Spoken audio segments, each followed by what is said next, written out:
Hi friends, ആർഫോയിലേക്ക് എല്ലാവർക്കും സ്വാഗതം. Nifty 24,200 level break ചെയ്തെങ്കിലും അവിടെ അതിന് നിലനിൽക്കാൻ സാധിച്ചിട്ടില്ല എന്ന് നമ്മൾ ഇന്ന് പ്രത്യേകം ശ്രദ്ധിക്കേണ്ട ഒരു കാര്യമാണ്.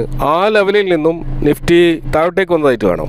അപ്പോൾ ഇൻ ബിറ്റ്വീനിൽ വന്നു കഴിഞ്ഞിട്ടുള്ള ക്രൂഡ് ഓയിൽ പ്രൈസ് അത് 114-115 ലെവലിലേക്ക് എസ്കലേറ്റ് ചെയ്തത് നമ്മുടെ മാർക്കറ്റ് മൊത്തത്തിൽ അവഗണിച്ചതായിട്ടാണ് നമുക്ക് കാണാൻ കഴിയുക. കാരണം ഇന്ന് മാർക്കറ്റ് 181 പോയിന്റ് ഉയർന്നിട്ട് 24,177 ലെവലിലാണ് ക്ലോസ് ചെയ്തിരിക്കുന്നത്. ക്രൂഡ് ഓയിൽ പ്രൈസ് ഉണ്ടാക്കിയിരിക്കുന്ന ആ ഒരു നെഗറ്റീവ് സെന്റിമെന്റ്സിനെ മറികടക്കാനുള്ള ഒരു ഡൊമസ്റ്റിക് ക്യൂസ് നമുക്കിവിടെ കാണുകയാണ്. അത് ഇന്ത്യയിലെ സ്റ്റേറ്റ് ഇലക്ഷൻസ് ആണ്. അത് ഇന്ന് അവസാനിക്കുകയാണ്. എക്സിറ്റ് പോളിൻ്റെ റിസൾട്ട് ഇന്ന് ഈവനിങ് വരാനുള്ള സാധ്യതയുണ്ട്. പൊതുവേ എക്സിറ്റ് പോൾ റിസൾട്ടുകൾ വളരെയധികം ആക്യുറേറ്റ് ആയിട്ട് വരാറുണ്ട്. അപ്പോൾ ഇവിടെ എല്ലാവരും കാണുന്നത് വെസ്റ്റ് ബംഗാളിൽ BJPയുടെ ഒരു സാധ്യതയാണ്. അപ്പോൾ അത്തരത്തിൽ ഈ സെൻട്രൽ റൂളിംഗ് പാർട്ടി ഒരു മെജോറിറ്റി വിൻ നേടുകയാണെങ്കിൽ അത് മാർക്കറ്റിൽ വളരെയധികം പോസിറ്റീവ് ഇമ്പാക്റ്റ് ഉണ്ടാക്കാൻ സാധ്യതയുള്ളൊരു കാര്യമാണ്. അപ്പോൾ ആ ഒരു സ്പെക്കുലേഷനാണ് ഇന്ന് ഏർലി ട്രേഡിംഗ് ഡേയിൽ മാർക്കറ്റിൽ നല്ലൊരു മൂവ് കാണാൻ കഴിഞ്ഞത്. എന്നാൽ പിന്നീട് ട്രംപിന്റെ ഭാഗത്തു നിന്ന് വന്നിട്ടുള്ള ഇറാനെതിരെയുള്ള കടുപ്പിച്ച നിലപാടുകൾ അത് ക്രൂഡ് ഓയിൽ പ്രൈസിനെ വീണ്ടും ഉയർത്തിയപ്പോൾ അവിടെ മാർക്കറ്റ് ഒരു പ്രോഫിറ്റ് ബുക്കിംഗ് നേരിയ തോതിൽ നടന്നതായിട്ടും കാണാം. കൂടാതെ ഇന്ത്യൻ റൂപ്പി ഇന്ന് കാണുന്നത് 94.78 എന്ന ലെവലിലേക്ക് അതിൻ്റെ റെക്കോർഡ് ലെവലിലേക്ക് ഉയർന്നതായിട്ടാണ്. അപ്പോൾ അടുത്ത് തന്നെ 95 എന്നുള്ള ആ ഒരു മൈൽ സ്റ്റോൺ ഇന്ത്യൻ റൂപ്പി ഡോളറിനെതിരെ കടക്കുമെന്നാണ് ഇനി നമുക്ക് ഉറ്റുനോക്കാനുള്ളത്. പക്ഷേ ഇത്രമാത്രം ക്രൂഡ് ഓയിൽ പ്രൈസ് ഉയരുകയും റൂപ്പി ഡിവാലുവേറ്റുകയും ചെയ്തിട്ട് പോലും അതിനെ മറികടന്നുകൊണ്ടുള്ള ഇന്ത്യൻ മാർക്കറ്റിന്റെ ഒരു പെർഫോമൻസ് സൂചിപ്പിക്കുന്നത് എലക്ഷൻ റിസൾട്ടിലേക്ക് കൂടുതൽ മാർക്കറ്റ് ഫോക്കസ് ചെയ്യുന്നുണ്ട് എന്നുള്ളതാണ്. കാരണം ഇന്ത്യ വിക്സിന്റെ ഇന്നത്തെ ലെവൽ 17ലേക്ക് വന്നതായിട്ട് കാണാം. മാർക്കറ്റിൽ ആ വളറ്റിലിറ്റി കുറച്ചൊക്കെ ശാന്തമായതായിട്ടാണ് ഇതിൽ നിന്ന് നമുക്ക് മനസ്സിലാക്കാൻ കഴിയുന്നത്. അതുപോലെ ഇന്ന് F&O മാർക്കറ്റിലുള്ള ഓപ്പൺ ഇൻട്രസ്റ്റുകൾ നമ്മൾ നോക്കുകയാണെങ്കിൽ കോൾ സൈഡിലുള്ള ഹൈയസ്റ്റ് ഓപ്പൺ ഇൻട്രസ്റ്റ് 24,500 അതുപോലെ 24,300 24,200 എന്ന ലെവലിലൊക്കെയാണ് കാണുന്നത്. അപ്പോൾ ആ 24,200 300 ലെവല് ഒരു പ്രധാനപ്പെട്ട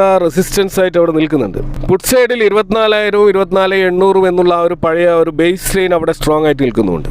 മാർക്കറ്റിന്റെ ആ ഒരു മൂവ്മെന്റ് ഈ ഒരു റേഞ്ചിനിടയിൽ കിടന്ന് കളിക്കുന്നതായിട്ടാണ് നമ്മളിപ്പോൾ കാണുന്നത്. അപ്പോൾ ഏതായാലും മാർക്കറ്റ് ഇപ്പോൾ 24,000 മുകളിൽ, അതും 24,177 എന്ന ലെവലിൽ ക്ലോസ് ചെയ്തത് വളരെ പോസിറ്റീവായിട്ടാണ് നമുക്ക് കാണാൻ കഴിയുന്നത്. അപ്പോൾ 4-ാം തീയതി വരുന്ന ഫൈനൽ ഇലക്ഷൻ റിസൾട്ടുകൾ ഒരുപക്ഷെ ഈ ഒരു മൊമെന്റം മുന്നോട്ട് കൊണ്ടുപോകാൻ സാധിച്ചേക്കാം.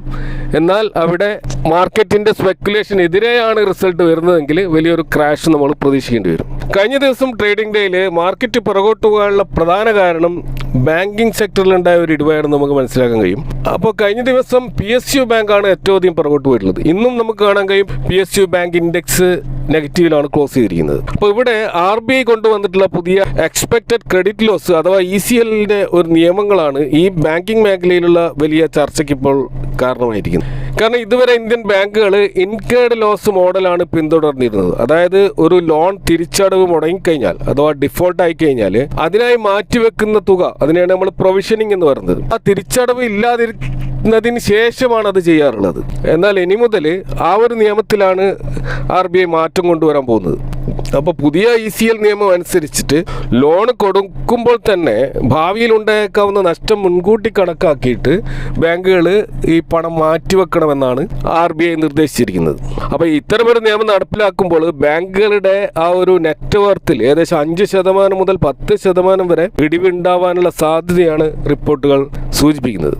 എന്നാൽ ഇവിടെ പ്രൈവറ്റ് ബാങ്കുകളെ സംബന്ധിച്ചിടത്തോളം അവർ ഇന്റർനാഷണൽ ലെവലിലുള്ള റിസ്ക് മാനേജ്മെന്റ് രീതികൾ ഓൾറെഡി പിന്തുടരുന്നുണ്ട്. എന്നാൽ പല PSU ബാങ്കുകൾക്കും ഈ ഒരു പുതിയ രീതിയിലേക്ക് മാറാനുള്ള തയ്യാറെടുപ്പുകൾ ആവശ്യമാണ്.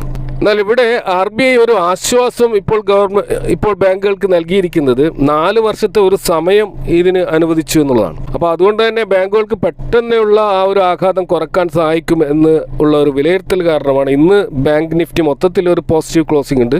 എങ്കിൽ പോലും PSU ബാങ്കുകൾ ഇപ്പോൾ ആ ഒരു റിക്കവറി നടന്നിട്ടില്ല എന്ന് നമുക്ക് മനസ്സിലാക്കാം. ഇതുപോലെ ഇന്നലെ വന്ന പ്രധാനപ്പെട്ട ഒരു വാർത്തയായിരുന്നു OPEC അതുപോലെ OPEC പ്ലസ് കൂട്ടായ്മകളിൽ നിന്ന് UAE പിന്മാറുന്നു എന്നുള്ളത്. അപ്പോൾ ഇത് ആഗോള എണ്ണ വിലയിൽ എങ്ങനെയാണ് സ്വാധീനിക്കുക എന്നതും വളരെ പ്രധാനപ്പെട്ട ഒരു ചോദ്യമാണ്. അപ്പോൾ ഇതുവരെ OPEC നിശ്ചയിച്ചിരുന്ന ആ പ്രൊഡക്ഷൻ ലിമിറ്റ് അതനുസരിച്ചാണ് UAE അവരുടെ എണ്ണ ഉൽപ്പാദിപ്പിച്ചിരുന്നത്. അപ്പോൾ UAE സംബന്ധിച്ചിടത്തോളം അവർക്ക് പെർ ഡേ ഏകദേശം 4.85 മില്യൺ ബാരൽ എണ്ണ ഉൽപ്പാദിപ്പിക്കാനുള്ള ശേഷിയുണ്ട്. എന്നാൽ ഈ OPEC നിയന്ത്രണങ്ങൾ വരുമ്പോൾ അത് 3.4 മില്യൺ ബാരലായിട്ടാണ് കുറയാറുള്ളത്. അപ്പോൾ ഈ ഒരു നിയന്ത്രണങ്ങൾ മാറുന്നതോടെ തങ്ങളുടെ ആ ഒരു ഉൽപ്പാദന ശേഷി ഉപയോഗിക്കാനും മാർക്കറ്റിൽ മാക്സിമം ഷെയർ പിടിച്ചെടുക്കുവാൻ അവർക്ക് സാധിക്കും. അപ്പോൾ സ്വാഭാവികമായിട്ടും കൂടുതൽ എണ്ണ മാർക്കറ്റിലേക്ക് എത്തുമ്പോൾ വില കുറയാനുള്ള സാധ്യതയുണ്ട്. അപ്പോൾ ഇത് ദീർഘകാല അടിസ്ഥാനത്തിൽ ക്രൂഡ് ഓയിലിൻ്റെ വില കുറയാൻ കാരണമാകും. പ്രത്യേകിച്ച് ഇന്ത്യ പോലെയുള്ള ലോകത്തിലെ ഏറ്റവും അധികം എണ്ണ ഇറക്കുമതി ചെയ്യുന്ന രാജ്യങ്ങളിൽ ഒന്നായ നമ്മളെ സംബന്ധിച്ചിടത്തോളം ഇത് വലിയ ഗുണകരമായ കാര്യമാണ്. അത് നമ്മുടെ ട്രേഡ് ഡെഫിസിറ്റും ഇൻഫ്ലേഷൻ കുറയ്ക്കാനും അത് സഹായിക്കും. അപ്പോൾ അവിടെ സൗദി അറേബ്യയ്ക്കും ഇറാഖിനും ശേഷം ഒപെക്കിൽ ഏറ്റവും വലിയ മൂന്നാമത്തെ ഉൽപ്പാദകരാണ് UAE. അപ്പോൾ UAEയുടെ ഒരു പിന്മാറ്റം കാരണം ഈ ഒപെക് രാജ്യങ്ങളുടെ ആ ഒരു വില നിയന്ത്രിക്കാനുള്ള അവരുടെ ഒരു കഴിവ് ദുർബലപ്പെടും. അതുപോലെ UAE പിന്തുടർന്നുകൊണ്ട് മറ്റ് രാജ്യങ്ങളും സ്വന്തം താല്പര്യം നോക്കി ഉൽപ്പാദനം വർദ്ധിപ്പിക്കാൻ ഒരുപക്ഷെ ഇത് വഴിതെളിച്ചേക്കാം. അപ്പോൾ ഇവിടെ സൗദിയും UAEയും എണ്ണയുടെ ആ ഒരു ആധിപത്യത്തിന് വേണ്ടിയിട്ടുള്ള പുതിയൊരു സമരമുഖം തുറന്നതായിട്ട് നമുക്ക് ഇവിടെ കാണാൻ കഴിയും. എന്നാൽ നിലവിലെ യുദ്ധ സാഹചര്യത്തിൽ US ഇസ്രായേൽ ഇറാൻ സംഘർഷങ്ങൾ മൂലം ഈ ഹോർമസ് സ്ട്രെയിറ്റ് അടക്കപ്പെട്ടത് കാരണം ഇപ്പോൾ ഉള്ള ആ ഒരു വില വർധനവിനെ ഇത് എഫക്റ്റ് ചെയ്യാൻ സാധ്യതയില്ല. അപ്പോൾ കാരണം ഷിപ്പിംഗ് തടസ്സം ഉള്ളതിനാൽ ഇപ്പോൾ UAE ഉൽപ്പാദനം കൂട്ടിയാൽ അത് പെട്ടെന്ന് വിപണിയിൽ എത്തുകയില്ല. അതുകൊണ്ട് തന്നെ UAEൻ്റെ ഡിസിഷൻ കാരണം ഇപ്പോൾ ക്രൂഡ് ഓയിൽ വില കുറയുകയില്ല. അപ്പോൾ ആ സംഘർഷങ്ങൾ അവസാനിക്കുകയും ഗതാഗതം പുനഃസ്ഥാപിക്കപ്പെടുകയും ചെയ്താൽ UAEയുടെ ആ ഒരു എണ്ണ മാർക്കറ്റിൽ വലിയ തോതിൽ വരുമ്പോൾ തീർച്ചയായിട്ടും വൻ ഇടിവായിരിക്കും ക്രൂഡ് ഓയിൽ പ്രൈസിൽ ഭാവിയിൽ നമുക്ക് കാണാൻ കഴിയുക. അതുപോലെ ഇന്ന് നമ്മൾ മാർക്കറ്റിൽ സെക്ടർ വൈസ് പോയി കഴിഞ്ഞാൽ പ്രധാനമായിട്ട് മുന്നേറിയിട്ടുള്ളത് Nifty auto, Nifty FMCG, IT, realty സെഗ്മെൻറ്റിലൊക്കെയാണ്. അപ്പോൾ നിഫ്റ്റി ഓട്ടോ ഇൻഡെക്സ് ഏകദേശം 1% ഒരു മുന്നേറ്റം ഇന്ന് നടത്തിയായിട്ട് കാണാം. രാജ്യത്തിലെ ഏറ്റവും വലിയ കാർ നിർമ്മാതാക്കളായ മാരുതി സുസുക്കിയുടെ Q4 റിസൾട്ടാണ് അതിന് സഹായിച്ചെന്ന് കാണാൻ കഴിയും. കാരണം അവരുടെ റവന്യൂ 28% വർദ്ധിച്ചിട്ടുള്ളത്. നെറ്റ് പ്രോഫിറ്റിൽ ഒരു ഇടിവ് ഉണ്ടായിട്ടുണ്ടെങ്കിലും ആ ഇടിവ് തികച്ചും സാങ്കേതികമാണ്. കാരണം അത് അതർ ഇൻകത്തിൽ വന്ന ഒരു ഇടിവാണത്. അത് നേരിട്ടുള്ള അവരുടെ ബിസിനസ്സുമായി ബന്ധപ്പെട്ട കാര്യമല്ല. അതുകൊണ്ട് തന്നെ അതിനെ മാർക്കറ്റ് ഡിസ്കൗണ്ട് ചെയ്തതായിട്ട് കാണാം. മാരുതി സുസുക്കിയുടെ സ്റ്റോക്ക് പ്രൈസ് ഇന്ന് 3.5% വരെ ഇൻട്രാഡേ ഉയർന്നിരുന്നു. ഒടുവിൽ 2.89% ക്ലോസ് ചെയ്തിട്ട് കാണാം. കൂടാതെ മാരുതി പ്രഖ്യാപിച്ചിട്ടുള്ള ഡിവിഡൻഡ് ഇൻവെസ്റ്റേഴ്സിന് വളരെയധികം ആകർഷകമായിട്ടാണ് 140 രൂപയുടെ ഒരു ഡിവിഡൻഡാണ് അവരിപ്പോൾ പ്രഖ്യാപിച്ചിരിക്കുന്നത്. അപ്പോൾ ഇതിൻ്റെ ഒരു എഫക്റ്റ് എന്നുള്ള നിലയ്ക്ക് ഐഷർ മോട്ടോഴ്സും ടാറ്റ മോട്ടോഴ്സിലും മികച്ച നേട്ടമാണ് കാണുന്നത്. അപ്പോൾ വരാനിരിക്കുന്ന മാസങ്ങളിൽ വാഹന വിൽപ്പന വർദ്ധിക്കുമെന്ന പ്രതീക്ഷയും അതുപോലെ തന്നെ മാരുതിയുടെ പുതിയ പ്ലാന്റുകളുടെ കമ്മീഷനിങ്ങും ഒക്കെ ഒരു പോസിറ്റീവ് തരംഗത്തിന് കാരണമായിട്ടുണ്ട്. എന്നാൽ ഇവിടെ തികച്ചും കോൺട്രഡിക്ടറി ആയിട്ടുള്ള മറ്റൊരു വ്യൂ കൂടിയുണ്ട്. കാരണം ഈ തെരഞ്ഞെടുപ്പിന് ശേഷം, അതായത് ഇലക്ഷൻ റിസൾട്ട് 4-ാം തീയതി വന്നതിന് ശേഷം ഒരുപക്ഷെ പെട്രോൾ ഡീസൽ വിലയിൽ 10 രൂപ വരെ ഒരു വർധന ഉണ്ടായേക്കുമെന്ന് MK ഗ്ലോബൽ പോലെയുള്ള ബ്രോക്കറേജ് റിസർച്ച് ഫേമുകൾ പറയുന്നുണ്ട്. അപ്പോൾ ഇത് തീർച്ചയായിട്ടും ഓട്ടോ സെക്ടറിനെ ബാധിക്കും.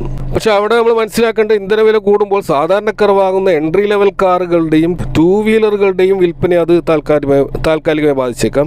ഇലക്ട്രിക് വാഹനങ്ങൾക്ക് അത് പോസിറ്റീവാണ്. കാരണം ടാറ്റ മോട്ടോഴ്സ്, മഹീന്ദ്ര തുടങ്ങിയ ഇലക്ട്രിക് വിപണിയിൽ മുൻപന്തിയുള്ള ഈ കമ്പനികൾക്ക് അത് പോസിറ്റീവായിട്ടാണ് മാറാൻ സാധ്യത. അപ്പോൾ നമുക്കറിയാം മാർക്കറ്റിൽ ഇത്തരം വാർത്തകൾ മുൻകൂട്ടി കണ്ടുകൊണ്ട് ഓൾറെഡി വിലയിൽ മാറ്റങ്ങൾ പ്രൈസിങ് ചെയ്യാറുണ്ട്. അതിനാൽ ഒരുപക്ഷെ ഫ്യൂവൽ പ്രൈസ് ഉയർന്നാൽ പോലും വലിയൊരു തകർച്ച ഓട്ടോ സെഗ്മെൻറ്റിൽ ഉണ്ടാകണമെന്നില്ല. എന്നാൽ വരും മാസങ്ങളിൽ ഉണ്ടാകുന്ന ഓട്ടോ സെയിൽസ് ഡാറ്റ അത് വളരെ ഇമ്പോർട്ടൻ്റ് ആയിരിക്കും. ഇന്ന് ഇതുപോലെ മാർക്കറ്റിൽ FMCG സെഗ്മെൻറ്റിൽ നല്ലൊരു ഉയർച്ച കാണാൻ കഴിയും. അവിടെ ITC സ്റ്റോക്കിലുണ്ടായ ഒരു മുന്നേറ്റമാണ് അതിന് പ്രധാനപ്പെട്ട ഒരു പങ്ക് വഹിച്ചിട്ടുള്ളത്. കാരണം ഈ സിഗരറ്റുകളുടെ മേലെ 17% വരെ വില വർദ്ധിപ്പിക്കാൻ പോകുന്നു എന്ന റിപ്പോർട്ടുകൾ വന്നിരുന്നു. അപ്പോൾ ഇത് സ്വാഭാവികമായിട്ട് ഈ കമ്പനിയുടെ മാർജിൻ വർദ്ധിപ്പിക്കുമെന്ന പ്രതീക്ഷകളാണ് ഈ സ്റ്റോക്ക് ഉയരാൻ ഇന്ന് ഒരു കാരണമായിട്ടുള്ളത്. ഇതേപോലെ ടെക് മഹീന്ദ്ര നമുക്കറിയാം കഴിഞ്ഞ 3 ട്രേഡിംഗ് സെഷനിൽ അത് ഉയർന്നുകൊണ്ടേയിരിക്കുകയാണ്. അപ്പോൾ ടെക് മഹീന്ദ്രയുടെ റിസൾട്ട് ഏപ്രിൽ 22-ന് വന്നിരുന്നു. റിസൾട്ട് വന്ന ആദ്യ ദിവസങ്ങളിൽ ഈ സ്റ്റോക്കിൽ ഒരു ഇടിവാണ് ഉണ്ടായതെങ്കിലും ഇപ്പോൾ അതിലൊരു മുന്നേറ്റമാണ് കാണുന്നത്. ഇവരൊരു 36 രൂപയുടെ ഫൈനൽ ഡിവിഡൻഡും പ്രഖ്യാപിച്ചിരുന്നു. അപ്പോൾ അത് ഇൻവെസ്റ്റേഴ്സിന് വലിയൊരു ആകർഷണം ഉണ്ടാക്കിയിട്ടുണ്ട്. കൂടാതെ നെറ്റ് പ്രോഫിറ്റിൽ 16% വർധനവുണ്ടായിരുന്നു. വരുമാനത്തിലും 12% വർധനവുണ്ടായിരുന്നു. ആഭ്യന്തര ചെലവുകൾ അത് വലിയ തോതിൽ മാനേജ് ചെയ്യാൻ കമ്പനിക്ക് സാധിച്ചിട്ടുണ്ട്. അത് ഇൻവെസ്റ്റേഴ്സിനിടയിൽ ഒരു ആത്മവിശ്വാസം നൽകിയിട്ടുണ്ട്. കൂടാതെ 5 വർഷത്തെ പുതിയ കരാറുകൾ നേടാൻ ഈ കമ്പനിക്ക് സാധിച്ചിട്ടുണ്ട്. അപ്പോൾ അതുകൊണ്ട് തന്നെ ഈ കമ്പനിയുടെ ഫ്യൂച്ചർ ബിസിനസ്സിനെ വലിയ തോതിൽ IT-യിലെ ആ ഡൗൺ ട്രെൻഡ് ബാധിക്കാൻ സാധ്യതയില്ല എന്ന പ്രതീക്ഷയാണ് ടെക് മഹീന്ദ്ര സ്റ്റോക്ക് ഇത്രയധികം മുന്നേറാനുള്ള ഒരു കാരണമായിട്ട് കാണുന്നത്. കൂടാതെ പല ബ്രോക്കറേജ് സ്ഥാപനങ്ങളും ഇതിനൊരു ബൈ റേറ്റിംഗ് കൊടുത്തതായിട്ടും കാണാൻ കഴിയും. ഇതേപോലെ തന്നെ ഇന്ന് ക്രൂഡ് ഓയിൽ പ്രൈസ് ഉയർന്നത് കാരണം റിലയൻസ് ഇൻഡസ്ട്രീസിൽ ഒരു മുന്നേറ്റം വീണ്ടും കാണാൻ കഴിയും. കാരണം ഈ UAE എക്സിറ്റ് ആയതുകൊണ്ട് തന്നെ റിലയൻസിനെ സംബന്ധിച്ചിടത്തോളം ക്രൂഡ് ഓയിൽ വലിയ തോതിൽ UAE-യിൽ നിന്ന് ഇമ്പോർട്ട് ചെയ്യാനുള്ള ഒരു സാധ്യത അവിടെ വരുന്നുണ്ട്. അപ്പോൾ ഫ്യൂച്ചറിൽ അത് റിലയൻസ് ബിസിനസ്സിന് വളരെയധികം പോസിറ്റീവായിട്ട് ഗുണം ചെയ്യും. റിലയൻസിൻ്റെ എക്സ്പ്ലോറേഷൻ മേഖലയിൽ നിന്നുള്ള വരുമാനം വർദ്ധിക്കാനും ഇപ്പോഴത്തെ ക്രൂഡ് ഓയിൽ പ്രൈസ് ഹൈക്ക് കൊണ്ട് സാധ്യതയുണ്ട് എന്നുള്ള ഒരു പ്രതീക്ഷയും ആ സ്റ്റോക്കിൽ മുന്നേറാൻ കാരണമായിട്ടുണ്ട്. കൂടാതെ ബജാജ് ഫിനാൻസും ഇന്ന് പ്രത്യേകം ശ്രദ്ധിക്കേണ്ട ഒരു സ്റ്റോക്കാണ്. കാരണം അവരുടെ Q4 റിസൾട്ട് വളരെ പോസിറ്റീവായിട്ടാണ് കാണുന്നത്. നെറ്റ് പ്രോഫിറ്റിൽ 22% വർധന രേഖപ്പെടുത്തിയിട്ട് കാണും. എന്നാൽ ക്രൂഡ് ഓയിൽ വില വർദ്ധിച്ചതുകൊണ്ട് ഈ പെയിൻറ്റ് സെക്ടറിലുള്ള ഏഷ്യൻ പെയിൻറ്റ് പോലെയുള്ള സ്റ്റോക്കുകൾ ഇടിവുണ്ടായിട്ടുണ്ട്. കൂടാതെ ഇൻഡിഗോ, പ്രത്യേകിച്ച് ഏവിയേഷൻ ഫ്യൂവൽ വർധനവ് അവരെയും ബാധിക്കാൻ സാധ്യതയുണ്ട്. അപ്പോൾ അത്തരത്തിൽ ക്രൂഡ് ഓയിൽ പ്രൈസിൻ്റെ ഇമ്പാക്റ്റും മാർക്കറ്റിലുണ്ട്. അതുപോലെ തന്നെ ഇലക്ഷൻ്റെ ഒരു പോസിറ്റീവ് സെൻറ്റിമെൻറ്റ്സ് വേറൊരു ഭാഗത്ത് നിൽക്കുന്നുണ്ട്. ഈ രീതിയിലുള്ള ഒരു മാർക്കറ്റാണ് ഇന്ന് നമുക്ക് കാണാൻ കഴിഞ്ഞത്. അപ്പോൾ ഇതൊക്കെയാണ് ഇന്നത്തെ മാർക്കറ്റുമായി ബന്ധപ്പെട്ട് നിങ്ങളായിട്ട് ഷെയർ ചെയ്യാനുള്ളത്. ഈ വിഷയങ്ങളുമായി ബന്ധപ്പെട്ട് നിങ്ങളുടെ അഭിപ്രായങ്ങളും കമൻറ്റുകൾ അറിയിക്കുക. Thank for watching. See you next time with another video.